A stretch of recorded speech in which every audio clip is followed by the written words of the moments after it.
നമ്മൾ ഈ ഞാൻ പല രീതിയിലുള്ള പേഷ്യൻസിനെ കാണാറുണ്ട്.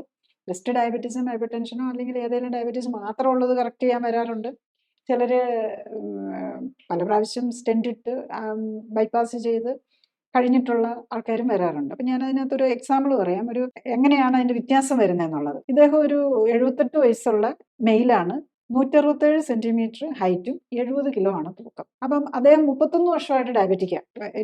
1988 മുതൽ ഹാർട്ട് പേഷ്യൻ്റ് ആണ്. പിന്നെ ബൈപ്പാസ് ചെയ്ത് 2019 ബൈപ്പാസ് ഫെയിൽ ചെയ്തിട്ട് വീണ്ടും സ്റ്റെൻറ്റ് ഇടേണ്ട വന്നു. അപ്പോൾ 7 സ്റ്റെൻറ്റ് ഇടേണ്ട വന്നു. ഇതെല്ലാം കഴിഞ്ഞിട്ടും അദ്ദേഹത്തിന് ബുദ്ധിമുട്ടാണ്. ഈ മോഡേൺ മെഡിസിൻ മരുന്നും പച്ചമരുന്നും ആയുർവേദവും ഒക്കെ ആയിട്ട് മാനേജ് ചെയ്ത് പിന്നെ കോവിഡ് വന്നതിന് ശേഷം തീരെ മേലാന്നായി. ഈ പേഷ്യൻറ്റിന് അപ്പം നടക്കാൻ തന്നെ ഒരു 10 അടി വെച്ച് കഴിയുമ്പോൾ 10 അടി പോലും വെക്കാൻ പറ്റില്ല. 4-5 സ്റ്റെപ്സ് വെച്ച് കഴിയുമ്പോഴേക്കും നെഞ്ചുവേദന വരുന്നത് അത്ര പ്രോബ്ലം ഉള്ളതാണ്.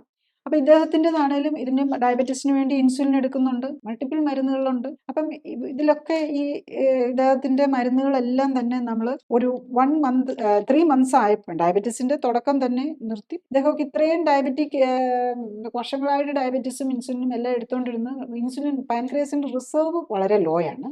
അദ്ദേഹത്തിൻ്റെ നമ്മളിപ്പോൾ ഹോമോ MRും അങ്ങനത്തെ ടെസ്റ്റുകളൊക്കെ നമ്മൾ നോക്കും. അപ്പം ഇദ്ദേഹത്തിന് വരുമ്പം ഇൻസുലിനിലൊക്കെ റീസണബിൾ കൺട്രോൾ ഉണ്ട്. 6.4 ഉള്ളൂ HbA1c. പക്ഷേ ഇൻസുലിൻ ലെവല് 49.4 ആണ്.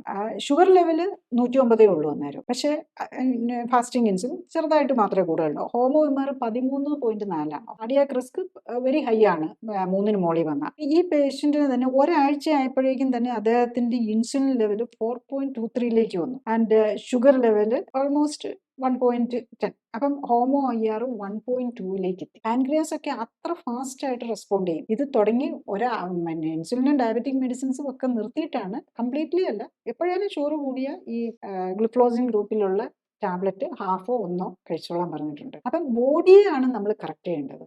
നമ്മളുടെ ഡയറ്റ്, നമ്മുടെ ബോഡി ഉണ്ടാക്കിയിരിക്കുന്ന ഫുഡും നമ്മുടെ മൂവ്മെൻറ്റ്സ് ആണ് നമ്മൾ ബാക്കി കാര്യങ്ങൾ. അത് ആക്ടിവിറ്റിക്ക് വേണ്ടിയിട്ടാണ് ഈ ബോഡിയുടെ പർപ്പസ്.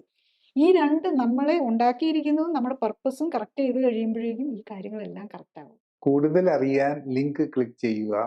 കൂടുതൽ വീഡിയോകൾക്കായി സബ്സ്ക്രൈബ് ബട്ടൺ അമർത്തുക.